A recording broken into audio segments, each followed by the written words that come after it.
moment. But first, I bring on our guest, Republican Congressman Tom Cotton of Arkansas, Democratic California Congressman Brad Sherman. Brad, Jay Carney said this will prevent future tragedies. How is that possible when somebody could just put on their waistband 8 guns, 10 clips, and have 80 shots go off without missing a beat? How can you make that promise when you know and I know that's impossible to fulfill? Sean, you could have had on your show one of our members of the Sportsman's Caucus or someone from Judiciary. It's your show. You've decided to go for the ratings and get the best-looking Democratic congressman you could get. Listen, very attractive congressman. I've always said that about you. The Gabby Giffords shooting, as tragic as it was, illustrates what we're talking about here. That was a pistol. The shooter had 33 rounds. When the clip was exhausted and he tried to reload, that's when the crowd rushed him. If that magazine had only 10 rounds, there'd be several people, including one little girl, you alive say today. that, but you're predicating that, and I'll go to Congressman Cotton here, on an assumption that criminals, they may be evil, they may be mentally ill, but many of them are not stupid. If they're plotting and planning and willing to do this, what would prevent them from taking 4 guns, sticking it in their waistband, and just pulling one out after another?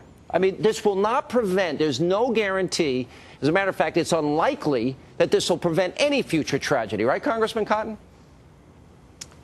Sean, I believe that's right. These gun control measures that have been reported in the news are extreme, and they're antithetical to the spirit of liberty, which is what the Second Amendment is all about, as much as the First Amendment. Moreover, they'll simply be ineffective. As you mentioned, a ban on a certain kind of magazines means just more magazines, and anyone who's trained at all, as I know from my time in the Army, can change a magazine in 1 to 2 seconds. A ban on so-called assault weapons, well, in Connecticut, there already was a ban on assault weapons, and Adam Lanza still was able to attain one.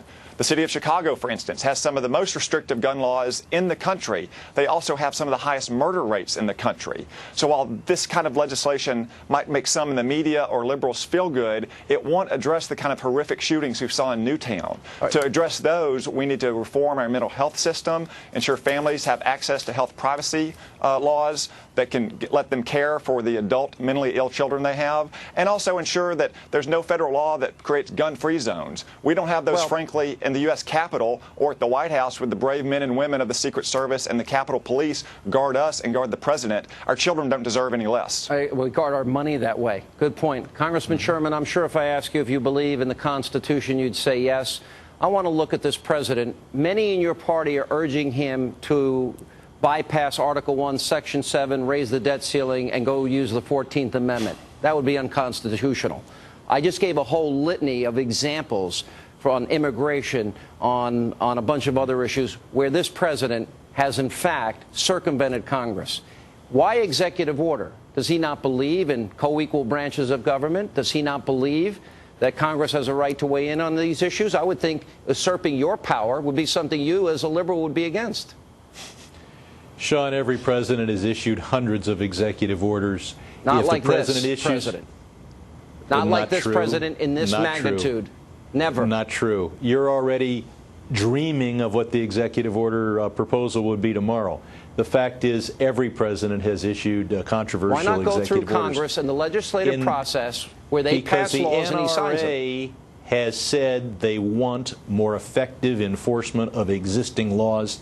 That's what the executive branch is supposed to do, and where the executive order does nothing more than use the authorized power. Would not do that, though. Oh, obviously, he's not going to ban assault weapons with an executive order. Really? You'll come back tomorrow night if he does?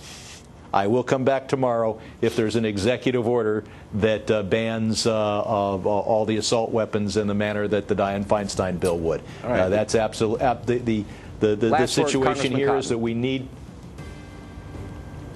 You want Tom to speak? Yeah, Congressman, last word, Congressman Cotton. Sir. We'll see what the content of these 19 executive orders are. It's hard to imagine that some of them won't overreach his constitutional powers, as he has on so many other subject matters, when he can't achieve the kind of bipartisan consensus he needs in the Congress, because, frankly, there's a bipartisan consensus in the Congress to protect the Second Amendment. All right, guys, thank you both for being with us. Congressman, I have a funny feeling I might see you back here tomorrow night. I'm going to hold you to that promise. And by the way, Okay. the best-looking guy on TV. I don't care what they say about you in D.C. So thanks for being with us. Coming up, outrage growing over new video.